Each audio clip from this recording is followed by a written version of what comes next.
एक पूरा खानदान सिर्फ एक रात में अपने ही खुद के घर में मिस्टीरियसली खत्म हो जाता है और पुलिस जब क्राइम स्पॉट पर पहुंचती है तो उन्हें सिर्फ एक ही इंसान जिंदा मिलता है, शांत और सेफ। 10 बजे होंगे। I was in my bathroom and I heard something. पता है ये इंसान कौन है? इस घर की बहू। अगर आप मेरी बात सुनकर ये सोच रहे हो कि हाँ ये भी कोई एक मर्डर मिस्ट्री होगी, तो यहीं पर आप पहली बार इस मूवी के ट्रैप में फंस चुके हो, क्योंकि ये मूवी स्पीड पे नहीं चलती, ये चलती है प्रेशर पे। 2.5 घंटे से सिर्फ कुछ ही मिनट ज्यादा लंबी वाली ये फिल्म आपको पहले 60 मिनट में ही जमकर अनकंफर्टेबल कर देती है, तब तक जब तक आप इस फीलिंग की आदत नहीं डाल लेते। और जैसे ही आप कंफर्टेबल होने लगते हो, फिल्म किसी बेवफा गर्लफ्रेंड की तरह पलट जाती है। मतलब यहीं पर वो अपना असली खेल शुरू करती है। ये केस इतना सिंपल है नहीं जितना दिख रहा है।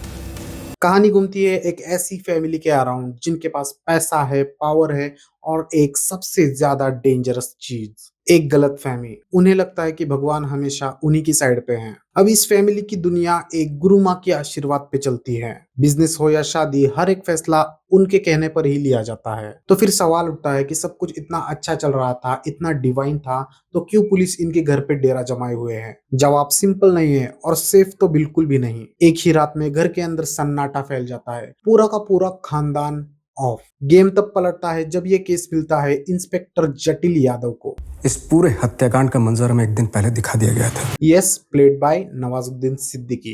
एक ऐसा पुलिस ऑफिसर जो सिर्फ क्लूज नहीं देखता बल्कि मर्डर के इंटेंट तक को महसूस करता है। बॉडीज का हाल देख के एक चीज क्रिस्टल क्लियर हो जाती है, ये काम सिर्फ गुस्से में नहीं किया गया था, ये सोची समझी प्लानिंग के अंडर एग्जीक्यूट किया गया था। चेहरे छुपाए गए थे, निशान मिटाए गए थे, जैसे कि किलर चाहता हो कि दुनिया रिजल्ट देखे आइडेंटिफाई ना कर पाए कि कौन सी किसकी है। लेकिन हर परफेक्ट क्राइम में कोई ना कोई चीज हमेशा गलत होती है और यहाँ पर वो है इस घर की बहू, जिंदा, बिल्कुल सेफ, जिसके कपड़ों पर खून के दाग तो हैं लेकिन वो उसके खुद के नहीं हैं। यहीं से फिल्म का असली गेम शुरू होता है, क्योंकि जो बच जाता है हमेशा वो सर्वाइवर नहीं होता, कभी कभी वो सबसे बड़ा सवाल होता है। और अब आता है वो रिवील जो पूरी की पूरी फिल्म का टोन ही उल्टा कर देता है। ये हादसे होने के काफी पहले किसी ने बता दिया था कि ये परिवार ज्यादा दिन तक जिंदा नहीं रहेगा। किसी पुलिस इन्फॉर्मर ने नहीं, किसी एस्ट्रोलॉजर ने नहीं, बल्कि इनकी अपनी गुरु माँ ने। और इसी वजह से इंस्पेक्टर का पहला विजिट मर्डर के बाद नहीं, मर्डर के पहले ही होता है। तब समझ में आता है ये सिर्फ एक मर्डर मिस्ट्री नहीं है, लेकिन उससे भी ज्यादा बढ़कर कुछ और है। एक ऐसा खेल जिसमें किसी ने सीधा लॉ के आंखों में आंखें डालकर कहा हो कि रोक सको तो रोक लो। फिल्म का सबसे बड़ा वेपन ये है कि ये फिल्म आपको बार बार गलत साबित कर देती है। हर क्लू आपको फाइनल लगता है, लेकिन हर फाइनल क्लू आखिर में गलत साबित हो जाता है। एंडिंग के बारे में मैं सिर्फ इतना ही कहूंगा कि आखिर में आपको लगता है कि आपने मिस्ट्री सॉल्व कर ली है, लेकिन असल में सबसे ज्यादा कंफ्यूज्ड आप खुद रहते हो। ये फिल्म आपको डराने के लिए नहीं बनी हुई है, ये आपको उलझन में डालने के लिए बनी है। ये नवाजुद्दीन का शोकेस नहीं है,